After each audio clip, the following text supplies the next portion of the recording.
Good afternoon.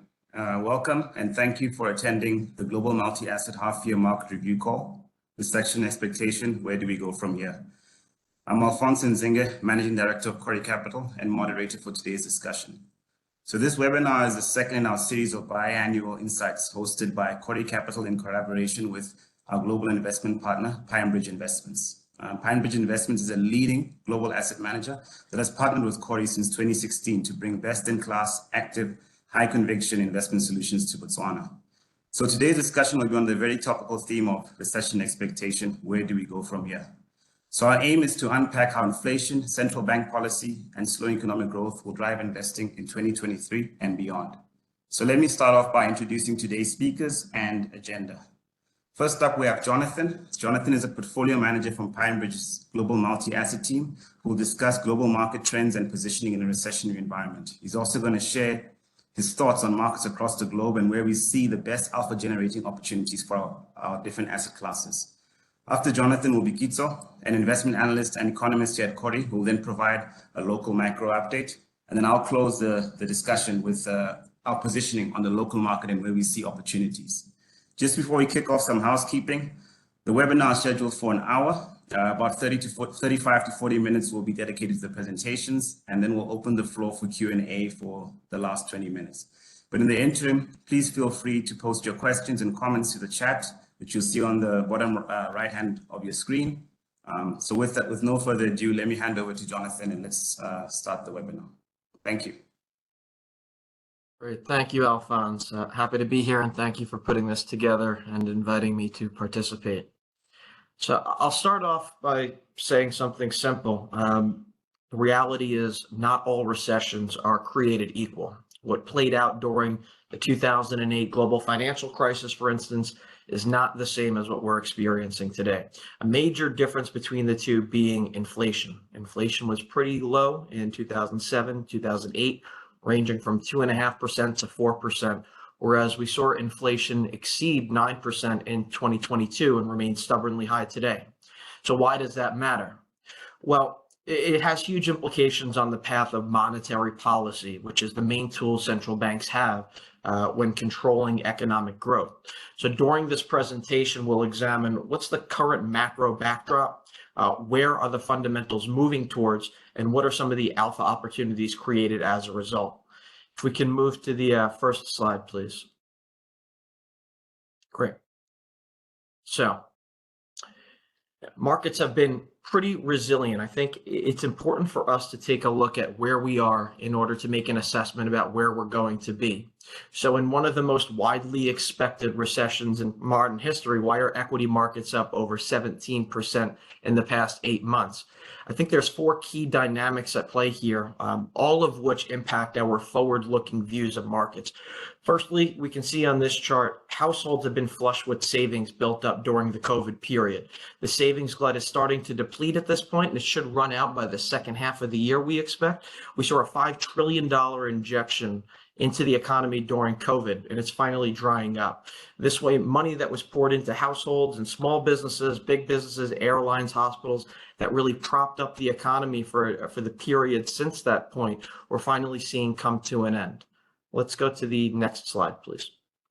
Why else have markets been resilient? Let's take a look across the pond over in Europe here. A year ago, we were pricing in a hard recession in Europe because it's a region that held the most downside exposure to higher energy costs coming from the ban on Russian oil and gas after the Russia-Ukraine conflict emerged, right? Because there were warmer than expected winter conditions, that translated into lower energy demand. Europe was able to avoid an outright gas crisis. Right, Europe also benefited from lower energy prices because of a reshoring of supply chains in late 2022. So it did help energy prices roll over, and it did create some inflation relief in a region that was expected to be, really diminished by energy costs as it translated into inflation. Let's head into the next slide. Reason number 3 here. So why else have markets been resilient thus far? We're moving east now. So looking at China, we see a strong consumption-led reopening following the rollback of very strict zero COVID policy, right? This has supported growth not only domestically, but also in broader emerging markets. One of the key differences that we're seeing in this recession, or pending recession, I guess we should call it, compared to the previous one, where we are seeing emerging markets, perform relatively well because of the net reopening with China propping up. We've seen an increase in activity from travel, tourism, and consumer-related activities. We saw GDP growth in China exceed expectations in Q1, posting a 4.5% increase compared to the 4% growth expectations. Ultimately, we expect to see this inflection continue and overall spending and economic growth continue in China, part of some of the alpha opportunities we'll discuss later. And next slide, please. And here, the final reason, the fourth reason, we get to the start of 2023, where we saw central banks move into a temporary expansion period, where they were forced to support regional banks and smaller banks in order to avoid a systemic breakdown in the industry. We're talking about what happened with Silicon Valley National Bank and Signature Bank and Credit Suisse, for example.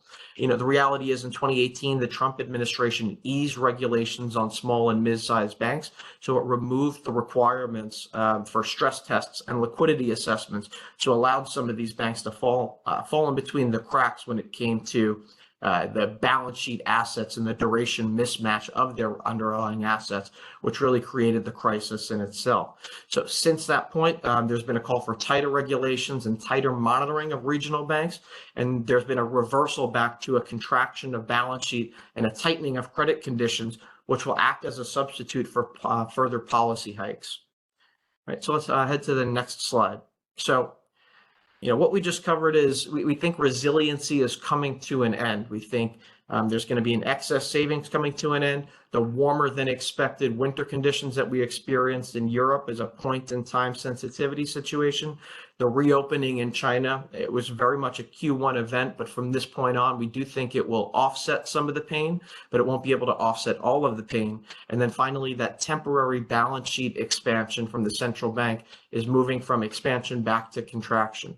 So from this point forward, we see the tides reversing. The chart on the left shows the relationship of central banks, the balance sheets versus global equities. You can really replace global equities with anything on this chart. The reality is pretty much all financial assets move with central bank liquidity. Our expectation is the Fed will likely hike one more time based off of the Fed chair's rhetoric in the last meeting. And then, we'll continue the fight against inflation through a reduction of balance sheet assets, right? So we'll see a tightening of credit conditions, and we'll see a tightening of lending standards and a shift back to reducing balance sheet assets even after the rate hikes pause. Heading into the next slide, please. All right, so how much more damage is left to come? This chart looks at 20 different models that are calibrated to match the way that the US economy typically works. We think this is a good way of assessing how economic activity is impacted by interest rate rises, right? The monetary policy won't impact the economy immediately. You typically see a lagged impact or a drag of monetary policy. So what we're seeing here is that the expected peak of the pain is probably going to come in the second half of 2023, so in Q3 and Q4. So the concept that everybody's bearish, and why is that so? Well, we think markets have been resilient to this point, but we think that there's going to be a steep drop moving forward for global equity markets, and our positioning reflects that. The banking industry developments that we saw in the beginning of the year, those were the first cracks to emerge from the lagged impact of monetary policy. We expect more to come in the coming couple of quarters here. Next slide, please. So where are the next cracks going to come? What will be the fallout on the broader economy from the lagged impact of monetary policy? Well, the likeliest candidate is small business, who have the most exposure to floating interest rates and in turn have seen their borrowing costs skyrocket. The Wall Street Journal published a great article about a year ago, and they found that all net job growth in the US specifically has been through small companies since the onset of COVID in the US, which is a scary thought. Small businesses are dominating the net hiring. So to date, hiring by small businesses has made it more difficult for the Fed to cool inflation, and as part of the resilience story, we've seen the labor participation rate and the unemployment remain extremely resilient, very tight. So what happens here when margins begin to get squeezed? So let's take a look at the next slide. Pain is coming, right? What we expect to see is a growing net margin squeeze for small businesses, which have historically driven jobs and excess demand. To date, rate hikes have yet to meaningfully dampen demand for goods, services, labor, and secular inflationary forces. We think that there's more pain to come from the lagged impact of monetary policy, both in the form of tightening of lending conditions, which we've seen through the onset of the increased regulation on banks, but also from the consumer balance sheets with that excess savings glut being dissipated. And then finally, through the form of small businesses having their borrowing costs skyrocket, which will feed through to the bottom line and impact hiring intentions. Next slide, please. So is it all doom and gloom? No, we think there's some alpha opportunities inside pockets of the market. We'll elaborate more on them in a bit, but we remain constructive on emerging markets, particularly, especially Chinese equities, which is an area where we see accelerating cash flows without the monetary pullback, right? The reopening of the economy, the increase in consumer spending. And we also see caution priced into the market in contrast with likely declines that we're going to see in cash flows and liquidity in Europe and the US, which carry way more demanding valuations right now after markets rallied over the past 8 months. Next slide, please. And this is illustrating the consumption-led recovery, which will help most emerging markets make headway with less spillover benefits than compared to like China's previous more investment-led, infrastructure-led recoveries that we've seen historically. The global economy may be entering a period of more frequent and adverse supply shocks, particularly when it comes to energy and climate transitions, right? And we also see a longer-term theme of a US and China decoupling. These trends will likely lead over the medium term to lower trend growth, but we think over more of the intermediate term, China's a great story as their consumption-led recovery will pull up other emerging market countries more than the US and Europe are pulling down those emerging market countries. Let's head to the next slide and we'll get into our current positioning. Perfect, thank you. So here we look at our capital market line. This is something that the PineBridge multi-asset team publishes on a monthly basis. And we also show our risk dial score. You can see on the right side of the page, risk dial score at RDS of 3.5. That really signifies our preference towards risk. When we talk about risk dial score, it's a 1 to 5 numerical score, 1 being the most bullish, 5 being the most bearish, and 3 being neutral. So you can see after everything I just covered, we're slightly bearish, right? An RDS of 3.5, but maybe not as bearish as you may expect given all of the rhetoric that was just covered. And that's because there are pockets of the market that are very attractive. Our valuation tool is showing that there are some very attractive opportunities. You'll see the opportunities that are above the line on the capital market line are demonstrating more expected unit of return per unit of risk. So attractive opportunities, and we'll jump into a handful of them right now. If we can go to the next slide. So generally, when you look at our portfolio, a neutral portfolio is somewhere closer to about 60% in risk assets. You can see we're well below that. Within equities, our allocations can really be broken out into, I would say, 2 themes, right? The first theme is investing in pockets of the market that we expect will be able to power through the slowdown because of structural tailwinds. This includes allocations like US quality and thematic equity baskets like productivity basket and energy evolution basket.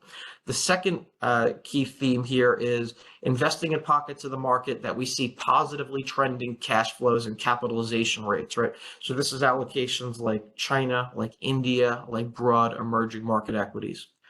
Within fixed income and alternatives, we're really looking for dislocations in the markets that present opportunities, and we'll jump through an example of that after we go through equities. So next slide, please.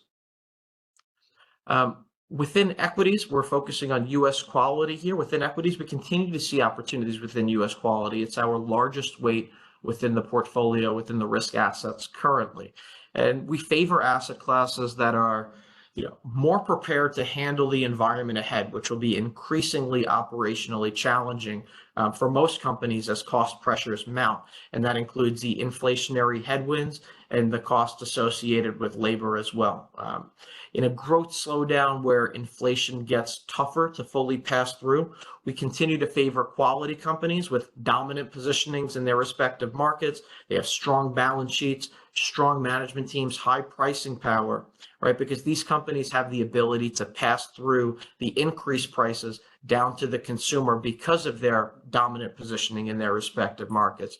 Recent earnings commentary that we saw in Q1 really cements our concerns about margin pressures surfacing over the coming quarters. When we saw that peak impact of lagged monetary policy, we expect that to happen in Q3 and Q4.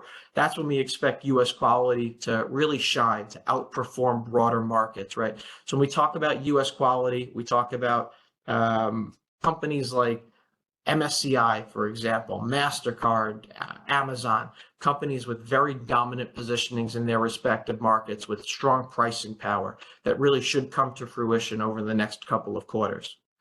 Next slide, please. Next up is productivity basket. This is a thematic equity basket that the PineBridge multi-asset team has developed, and it's really focused on productivity enhancing software, right? Decision makers like CIOs of businesses are still focusing their spend on software that will help protect margins, reduce costs, and stay nimble, really avoid the pitfalls associated with not adopting some of the disruptive technology that's really influencing all sectors across the gamut today, right? So we see accelerated digital transformation, changing business models, supportive government initiatives, and a de-rating in the technology sector as a whole, rising for really being generated by the rising interest rates. It keeps this asset class very attractive over the intermediate term. So when we talk about productivity enhancing software, what are we talking about?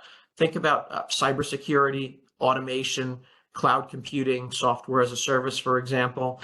AI is a big one as well. The AI tailwind that we're seeing, it's not an overnight fad. It should really continue to power these themes that have the ability to monetize these capabilities and stand to benefit moving forward. So cloud computing, for instance, includes names that have high exposure to hyperscaler cloud, which is a form of monetizing some of these AI adoptions. NVIDIA, found inside of our AI and IoT sub-theme, really benefiting from the surge in demand from chips associated with the adoption of AI. Moving to the next slide, please. And now Chinese equities, we spoke about this just earlier, but it's really about the contrasting fundamentals that we see in emerging markets in China compared to the rest of the world. It's not just a reopening story, it's also a policy story, right? In the US, we're moving into a recession. We think that there's going to be some pain moving forward. In China, they're actually moving out of one. They experienced their version of a recession in 2021, early 2022. We spoke about the accelerating cash flows from the net reopening, but we also see positive trends from a policy standpoint. Governments are being very supportive about trying to spur growth for domestic consumption, right? Particularly with infrastructure investments. And there's been a scaling back of very restrictive policies in some of the sectors like real estate. There's been a reforming of some of the state-owned enterprises to close the gaps with private firms and boost growth moving forward. So we think this is a great market to own. We say we like to rent it. We don't want to own it in a longer-term fashion because there are some concerns when you talk about the U.S. and China decoupling and what that means for the longer impact of growth within China. But over the next 9 to 18 months, as the US and Europe continue to experience the pain from that lagged monetary policy impact, we think China will see outperformance relatively. And then the last one I'll touch on here before we pass on to the next presenter is an opportunity within fixed income. So if we can get perfect, we can head into Asia high yield. So within fixed income, we're really beginning to like the risk reward trade-off within duration, which has been unattractive for us for years. We expect structurally higher inflation, but also expect structurally higher yields stemming from tighter labor markets and the splitting of the global supply chains as companies address, some of that geopolitical tensions. But a specific asset class that we like is Asia high yield because it offers very high carry when compared to US high yield, and it also carries very low duration. So we're not taking on as much duration risk within Asia high yield, but we are seeing the high carry. You can see on this page yielding nearly 14% with a duration of about 3 years. We also see declining credit issues in Asia compared to the US. Again, Asia coming out of their version of a recession, whereas the US is entering one.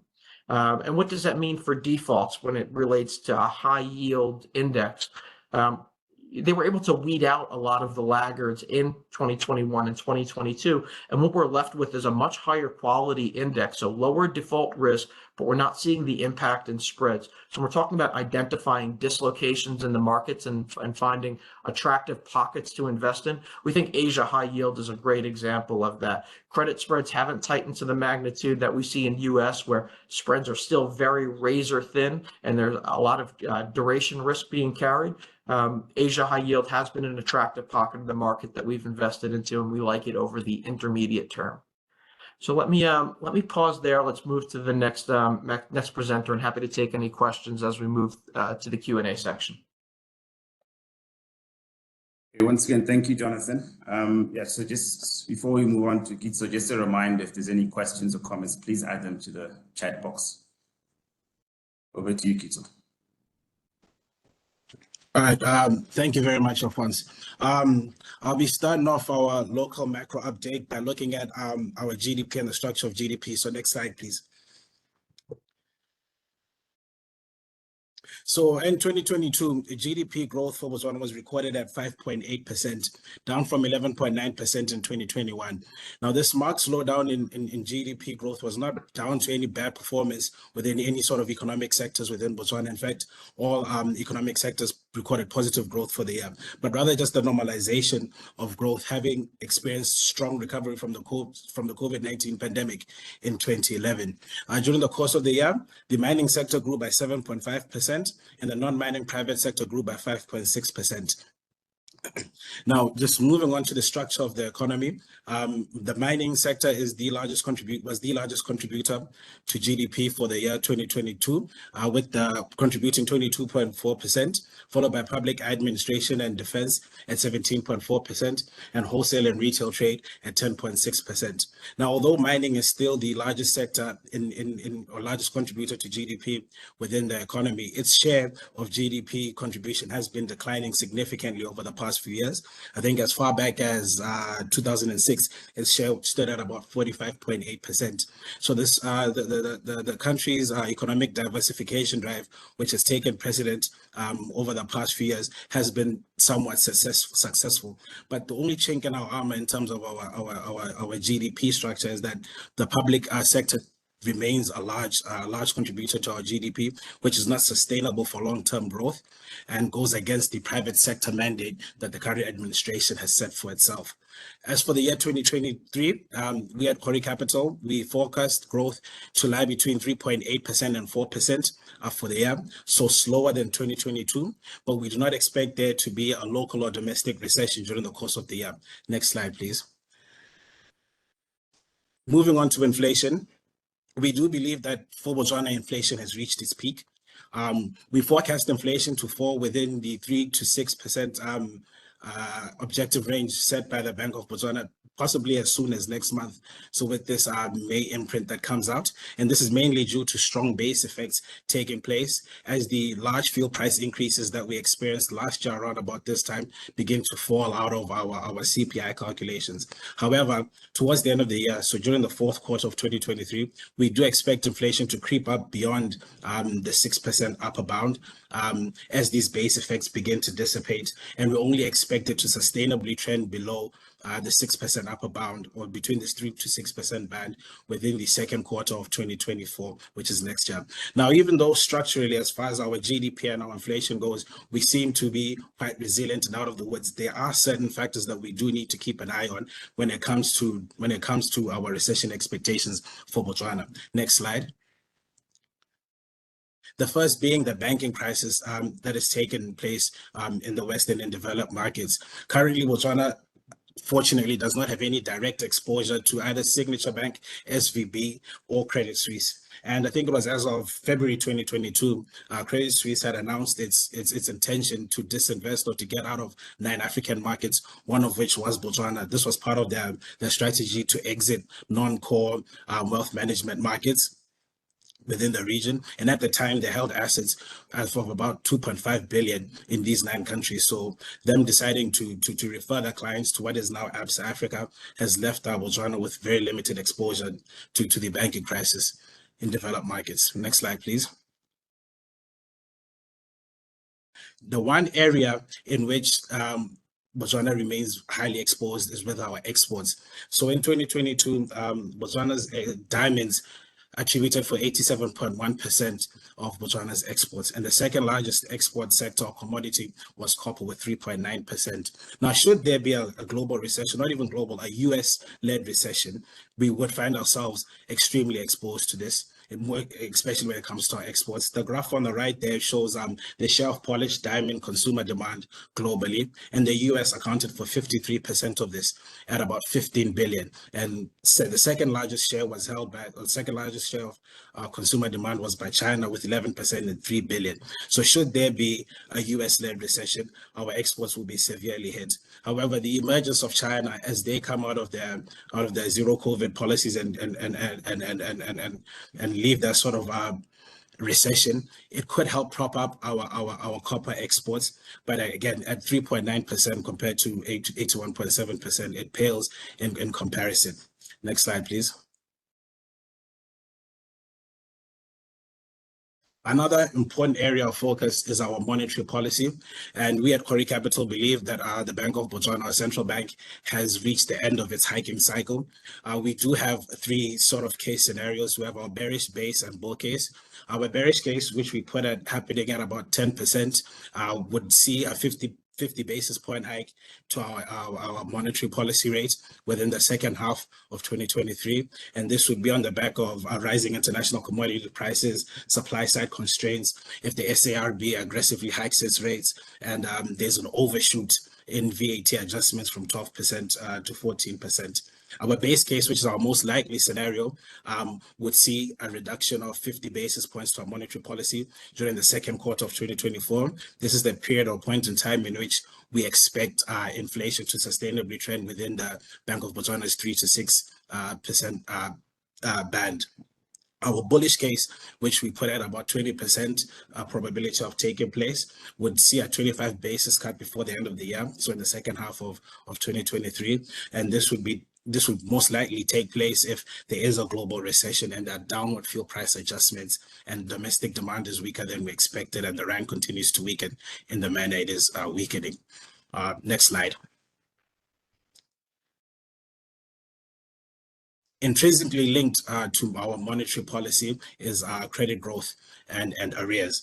Globally, we have seen as interest rates have risen, we've seen a real contraction in credit growth in most countries. But Botswana seems to have weathered the storm and seems to have beaten the storm. So in February, our February imprint, year-on-year credit growth stood at 10.9% in Botswana, with private sector, private businesses credit growth being at 12.3% and household credit growth being at 10.2%, which are both imprints and numbers that are higher than historical figures, even higher than pre-pandemic figures. When it comes to arrears, our arrears also have been quite resilient. Our total arrears in our February imprint as a percentage of total credit stood at 5.7%. And household arrears stood at 5.2%, while our private business arrears stood at 7.2% of total credit, both of which are quite low by historical standards and are lower than our pre-pandemic levels. Next slide, please. The final area to look at would be our capital flows or FDI flows. So currently, net inflow. So currently, the net FDI flows for the recent data in 2021 that we have for Botswana was that our net FDI inflows were valued at $55 million US. This is down 81.2% over the past 10 years, when they were valued at $293 million US in 2011. Now, if a recession does hit, what tends to happen is investors become more wary of emerging markets as they become more risk averse. So they will tend to pull their investments towards pull their investments from emerging markets to more developed markets, and this would see a significant reduction in net FDI inflows into Botswana. But however, it seems as though with this current recession, as Jonathan had previously stated, not all recessions are created the same. It does seem as though sentiments are now changing, because the Bloomberg Markets Live survey stated that 61% of analysts were actually looking to increase their exposure within the emerging markets away from developing markets in order to avoid that sort of impending recession within developed markets. And that is it from me. Thank you. Thank you, Kitso. Just moving on to the final section. So this section is just really a review of the local capital markets and our expectations going forward and where we see opportunities. Next slide. So to give the discussion some context, it's probably good to see where we currently are in terms of historic returns. Looking at the key local asset classes, which is cash, bonds, and equity. Cash here, we're referring to average money market returns, bonds, the FABI, and then equity is the total return index of the DCI. So it includes income and dividends. The takeaway here is the one standout is obviously local equities have significantly outperformed over the last 12 months. This is to the 31st of March. However, this has been very short-term, this outperformance. Next slide, please. Looking at local equities. You can see that the local equity outperformance has been very recent. The last, call it 6 years between 2016 and 2021, equities have significantly underperformed. They've actually delivered negative returns. So we've seen an inflection, a change in the prospects for local equities. We don't think this is short-term. We think it's structural. We think going forward, equities are our preferred asset class between cash and bonds. And I'm just going to explain 3 of the reasons why. Next slide. The first one is company earnings. We're projecting, so what we do here at Kgori is on a bottom-up basis, we evaluate every single company listed on the BSE. We market cap weight them, and then based on their earnings growth, we develop what we expect the projected earnings growth of the market to be. So as you can see, for 2023, we're expecting record earnings for the market. This is driven by a number of factors. A lot of them is recovery effects, particularly for sectors like tourism, property, and banking, where you saw a slowdown in profits, particularly around the COVID period. So we're expecting that growth in earnings to really be a key driver for our strong prospects or positive prospects for equities going forward. The second one is, next slide, is driven by valuations. Equities are cheap. If you look to the right there, that's the historic price to earnings ratio of the market. So on average, if you look at the past over the last 20 years, the market has averaged about 11.8 times. That's currently close to 8 times. So the market is at a significant discount to where it's historically traded. And the final one is in terms of distributions, which we measure through dividend yields. Historically, the market has given you a return of about 5%. Currently, that return is just go back to the past slide. Just looking at the dividend yields, you can see that the dividend yield is significantly higher than it's historically been. The dividend yields approaching 8%. So if you invest in the market today, you'd naturally expect just from income from your dividends about 8%, which is significantly high. So on those bases, the market is firing, and we think structurally it's the best asset class to be in. Unfortunately, as you'd appreciate, the market is quite illiquid. So implementing these views can be challenging, but in terms of the prospects, we haven't seen the local market this attractive in a very long time. Now shifting to fixed income, starting with bonds. Next slide, please. What we've seen is bond yields have started to stabilize. There was a significant rise in yields with the rate hikes we experienced last year. Our projection is now yields are probably topped out. There is a lot of demand from the government to fund their fiscus, so we could see potential scope for a slight movement in yields, but we still believe they've peaked. So in terms of returns in the short term, we think they're probably going to be more coupon or income related. And those, I'll show you, they range for about 7 to 9%, depending on corporate and government bonds. Next slide, please. Looking at spreads, on the one hand, government bonds, their yields have increased quite considerably over the last 12 months, but there hasn't been the same movement on the corporate bond side, investment grade corporates. So this is just showing you the current pricing of listed corporate bonds versus government bonds. So as the spreads have narrowed, we think there is scope for a repricing in several corporate issuances.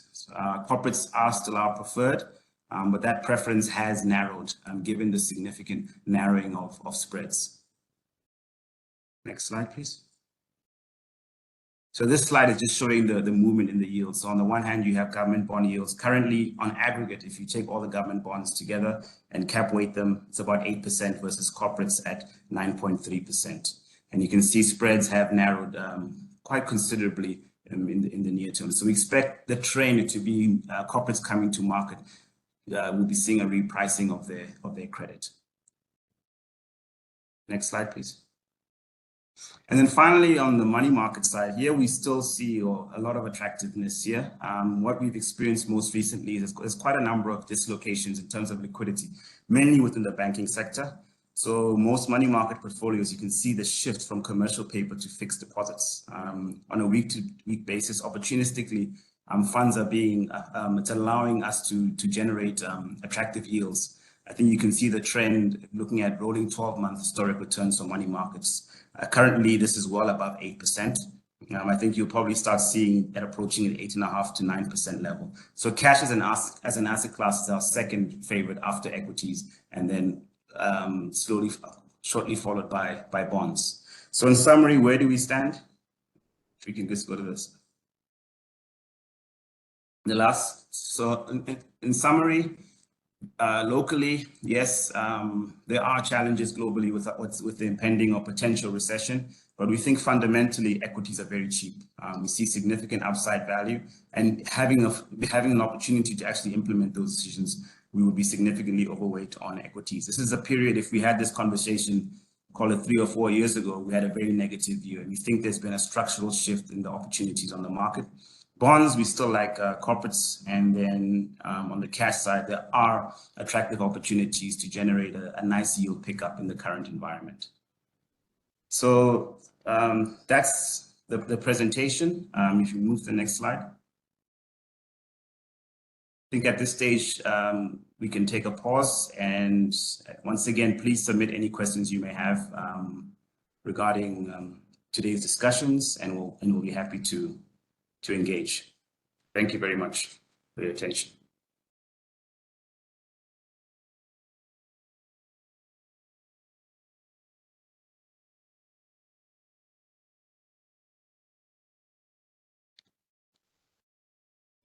I think I have a few questions here. I think I can just go right into it. I think the first one is for you, Jonathan. It's, if small regional banks fail again, do you expect it will evolve into systemic risk to the banking system? Sure. This is a pretty popular question that we started getting, as you can imagine, towards the end of Q1 after the Silicon Valley Bank and Signature Bank as well, after those failures, trying to understand what are the implications on the entire banking institution, what's the systemic risk that can spread. And we know more now after we saw central banks step in, but how I would answer this question is the potential impact of recession on small businesses and the subsequent effect on small and medium-sized banks, like regional banks, for example, it's more circular than it is linear, right? Small businesses rely on regional banks for credit the same way regional banks rely on small businesses for revenue. Any changes to this is going to impact the other. The failure on small businesses and subsequent pressure on small and medium-sized banks can contribute to systemic risk, no doubt about that. But that's if it's not properly managed, and that's not our base case. That's not our expectation. As we saw in March, regulators and central banks have the ability to implement policies to avoid a domino effect from public confidence being brought down by the banking sector, by ripples moving through the banking sector. We saw in the U.S., there was the Bank Term Funding Program, which really created additional funding available to banks at very low rates in order to bolster capacity and safeguard depositors.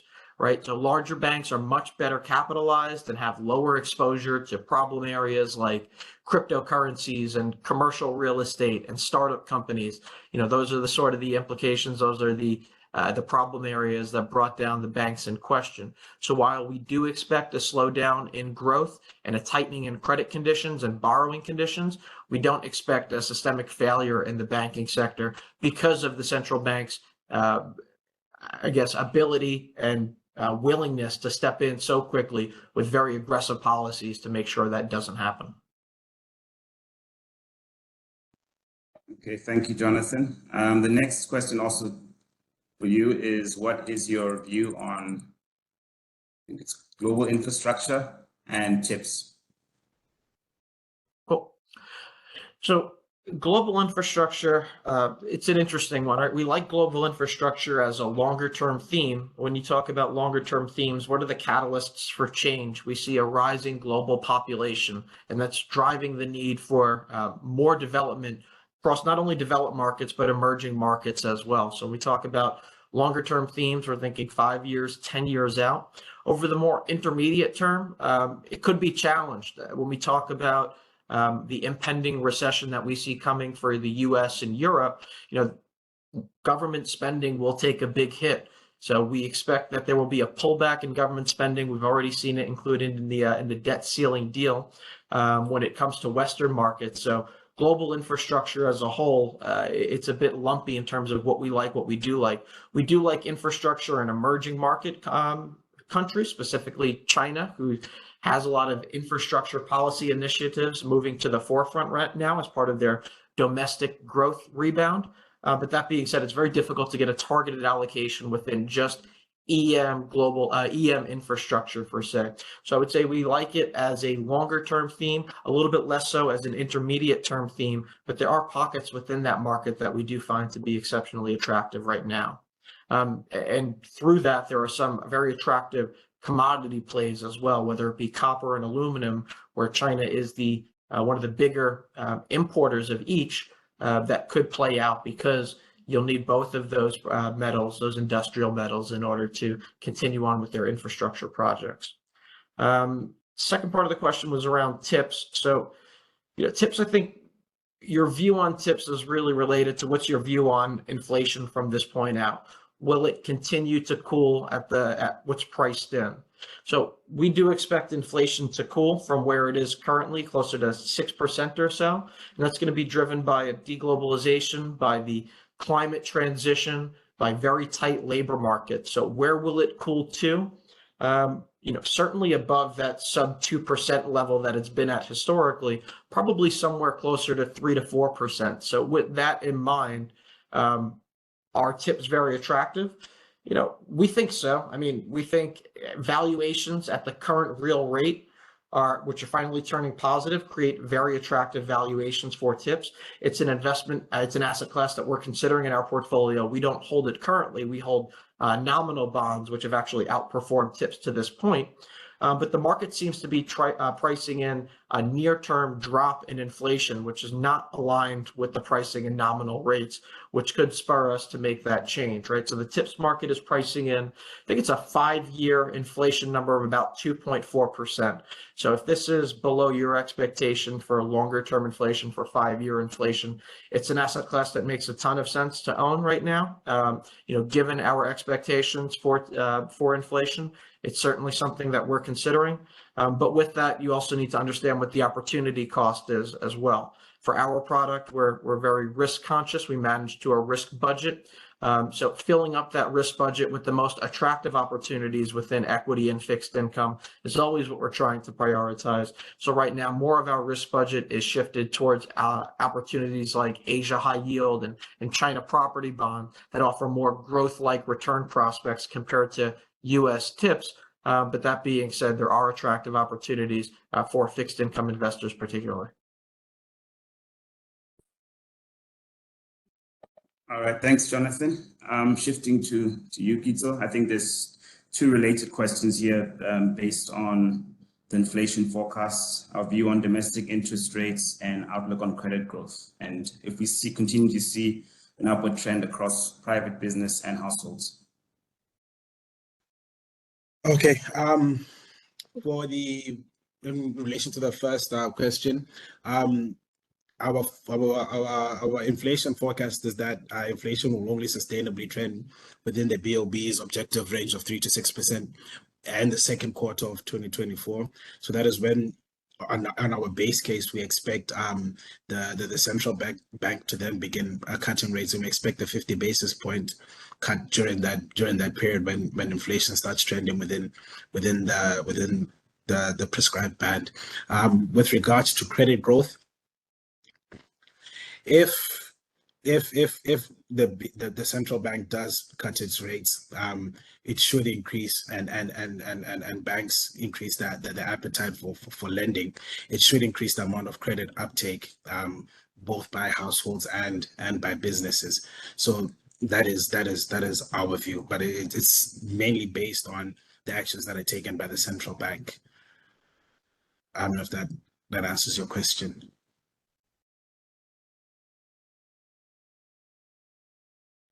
Okay, thank you. Back to you, Jonathan. A question on emerging markets and specifically a view on India and Brazil. Sure. So starting first with India, I think you need to examine these individually. While we do like broad EM, more towards the east as opposed to the west, what I would say for India is they're going to be a big beneficiary of a reshoring of supply chains. And what you're seeing now for the first time in over a decade is negative flows in terms of FDI moving out of China. A lot of companies, larger companies, are very concerned with the domestically focused policies that are being enacted in China. Good for the China economy as it stands right now, one of the key themes about why we're invested in that asset class, but bad for the forward-looking prospects of international companies' investments within China. So what you're seeing is a move away from there, whether it be in terms of factories being built or just the overall business that's being drummed up in China compared to the rest of the world. So what's the potential fallout from that? Who stands to benefit? India is a great example of a country, a market that should be able to benefit from the flows out of China, the FDI flows out of China and into other countries. And why is that? Because they have the technological infrastructure to facilitate it. They also have cheaper labor when compared to the rest of the world. You probably won't see these companies try to build out more domestically in the US and Europe because of very high labor costs, which are facing even more wage pressures more recently. But you don't see the same in India. So, because of the technological infrastructure, because of the cheaper labor costs, and because of just the proximity to their existing operations, we expect India will be a big beneficiary of the reshoring of supply chains. In Brazil, I think you see a comparable story, but Brazil's a little bit more concerning because of the geopolitical issues that you experience there when it comes to leadership. You also saw a stagnation in growth, a pullback in GDP growth in 2022. Whether that will continue from this point forward, to be seen, but we're very cautious when entering Latin American markets, especially Brazil, because of some of the political tensions going on there. That being said, could be another beneficiary. We prefer Mexico when we're talking about LATAM. Mexico is another great example of a country that should benefit from the reshoring of supply chains away from China. And again, because of the technological infrastructure built there and because of the cheaper labor costs, with a little bit more stability when it comes to leadership and political concerns there as well. Those are the two markets that we're prioritizing right now when it comes to looking at the emerging markets that should benefit and that have contrasting fundamentals with Western markets when it comes to looking at where are cash flows moving and where is monetary policy easing. Those are the markets that we're prioritizing.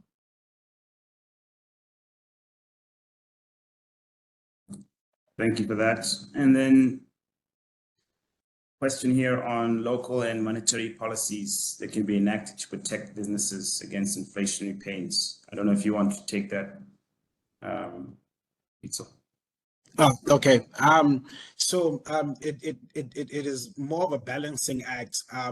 So if the government was to enact sort of expansionary fiscal policy, by, say, subsidizing businesses and giving them cash handouts in order to ease the inflationary pains, this would only add to inflation. So the government has to balance whether they protect local businesses and that helps, and that ends up propping up inflation beyond its current point, or do they continue to try suppress inflation, which in turn hurts local businesses? Same with monetary policy. If the government is to try and help local businesses during this point in time, they would have to have expansionary monetary policies in place, such as cutting the bank rate and making ease to credit easier.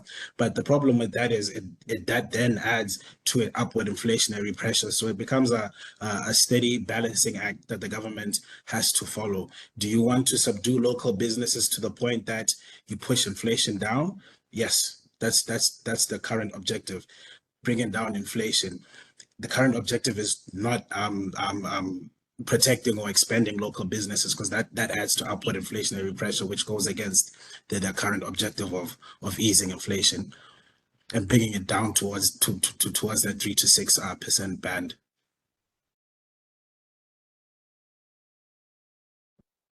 Thank you. I think I'll touch on the next two ones. The first one is on the BSE and the lacking of the listings and the reluctance where we see that. And it's a good point. I think capital market development, particularly on the equity side, has been relatively staggered over the last couple of years. We've actually seen net delistings. So I think it's a number of challenges. One being identifying reasonably sized growth companies that actually need capital to grow, and see the sizable companies and see the exchange as a viable option for raising that capital. So I think that's probably where there's a bit of a disconnect. Also incentives. There are significant companies that have come on, I mean, over the past couple of years. I think building that policy framework around incentivizing them to list, getting some kind of benefit out of listing, I think will be very beneficial in deepening the capital markets. There has been some good progress, I think, on the SME side. There's a lot of initiatives by the BSE, like the CPD board, etc. I think with time, those will evolve and grow and should add to the deepening of the capital market. The next one is regarding cash and the expectation, given the changes in regulation, the increased onshore allocation. From our perspective, the cash thing is one that's very difficult to unpack. It's just, I mean, we struggle to identify what are the key drivers of why rates have gone up to the extent that they are. It can be transitory. Yes, government has changed their spending cycle in terms of the subventions they provide parastatals and their payment cycles with BERS, etc. But fundamentally, we don't think there's liquidity across the board. We think it's on a dislocation basis, on a case-to-case basis, bank to bank. So we don't think this is something that will continue structurally for this foreseeable future. So it's more opportunistic, and that's the position we have. In terms of the effect on the onshore allocation, from where we are and as it's going to be phased for the next 5 years, we think most funds or the pension funds are currently compliant. So the implications of this onshore allocation, we're only going to really start to feel that liquidity wave coming in the next, call it 3 to 4 years, based on our estimates. So cash for us is one of them, which is more on the opportunistic side, but we are looking for opportunities on the commercial paper side, which is still adding attractive yields. I'm just in this. Maybe if we can move on. If anybody wants to talk to the view on the ZAR Bula and the US dollar Bula. Maybe Jonathan, you can give us your view on the dollar, and then we can touch on our expectations on the ZAR Bula. Sure. Yeah, I think we expect the US dollar to face some weakness moving forward when you talk about inflation cooling from this point forward because of those factors that we highlighted: deglobalization, the climate energy transition, and very tight labor markets. What does that mean for the US dollar, which had a pretty banner year last year? We expect it to face some weakness relatively. There are some specific currencies that we favor. Looking at Japanese yen, for example, when measuring against the dollar, with the likely removal of yield curve control within Japan, which has proved very costly for the yen in 2022, we think that there's really some upside to be excited about there. So when we talk about a US dollar position, we're currently underweight our risk budget within our portfolio. And then we're overweight some of the more emerging market currencies, which we expect to benefit moving forward. And then also overweight the Japanese yen, which has more structural tailwinds associated with it, whereas the US dollar will face some headwinds moving forward.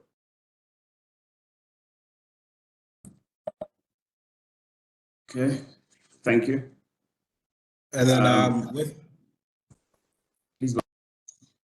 Okay.